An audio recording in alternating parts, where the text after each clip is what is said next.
Welcome back. It's 6:44 on a Wednesday. We're taking a closer look at the state of education this morning. Parents and communities all across Western New York are pushing to bring all students back into the classroom full time.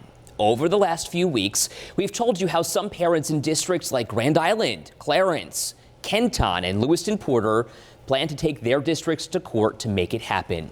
Niagara County leaders say they're ready to adjust classroom setups to adhere to the CDC's new guidance on social distancing in schools. Western New York Students First put on a rally outside the Rath Building calling on local leaders to adopt these new social distance recommendations. They say it's time for their children to be back in school 5 days a week.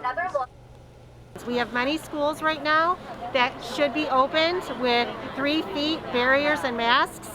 And because of the way the guidelines were written, everyone's pointing fingers saying that it can't happen. A group of local physicians joining that call this morning. This is an ad they took out in the Sunday edition of the Buffalo News, urging schools all over Western New York to reopen in-person learning. So we're going in depth this morning, breaking down why they say it's past time to let students back in the classrooms. I'm joined live now by Zoom by one of the doctors who's backing this push, Dr. Lauren Kuick. Good morning to you, Dr. Kuick. Thanks for being with us. You're one of 52 doctors who signed on to that Sunday advertisement urging local leaders to reopen schools. Is it safe for kids to be back in school right now?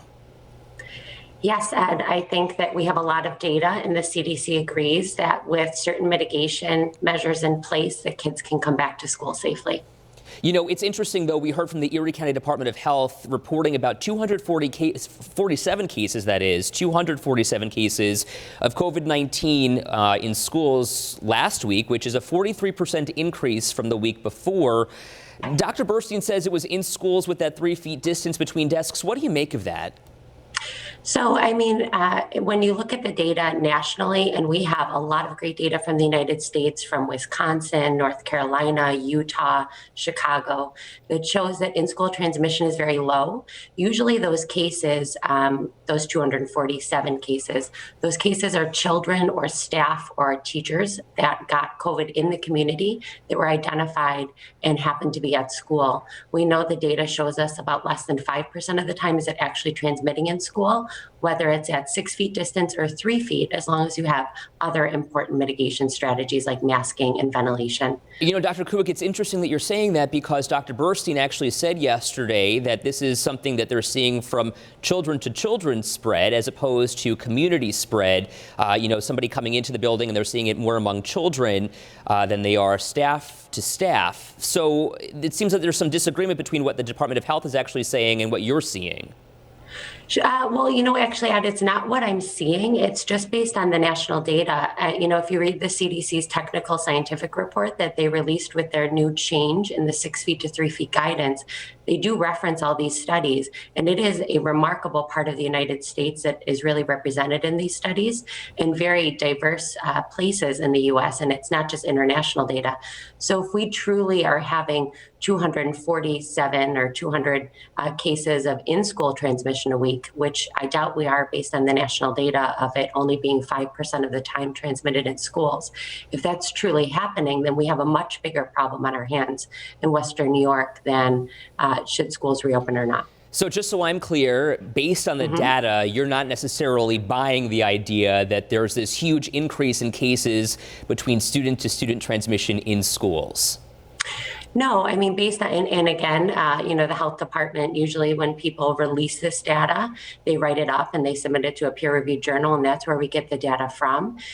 As a doctor, it's really easy for me to slip into saying, well, I've had 10 cases of this, so therefore I think this is going on. But as a trained scientist, I know that we have to use published and peer-reviewed data. So I'm going based on, you know, everywhere else in the United States, as I mentioned, Utah, Wisconsin, Chicago, Florida, all these people, all these groups have gotten together and released their data in nationally renowned publications. And so we have to go with that.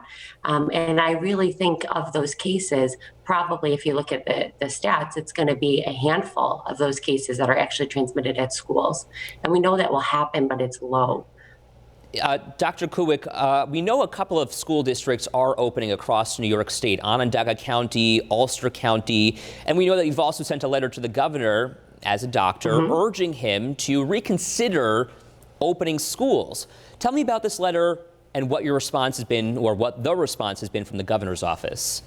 Sure. So a group of local physicians that I'm working with that represent pediatricians, internal medicine doctors, that's what I am. I do both of those things. Infectious disease, child psychiatry, have really worked with the local superintendents to write this letter to the state. And thus far, we are aware that they got the letter. And I don't know if this is going to impact their policy. The other reason why we took out that ad locally, I just want to mention with the 52 other physicians, is we want to make it clear that there is a group of very concerned physicians that believe that school is essential. There is a huge downside to kids not being in school, and we want to get kids back to school safely as quickly as possible. Dr. Lauren Kuig, thank you so much for your time this morning. We certainly appreciate your insight, and of course, he has taken a couple of minutes to explain the situation to us.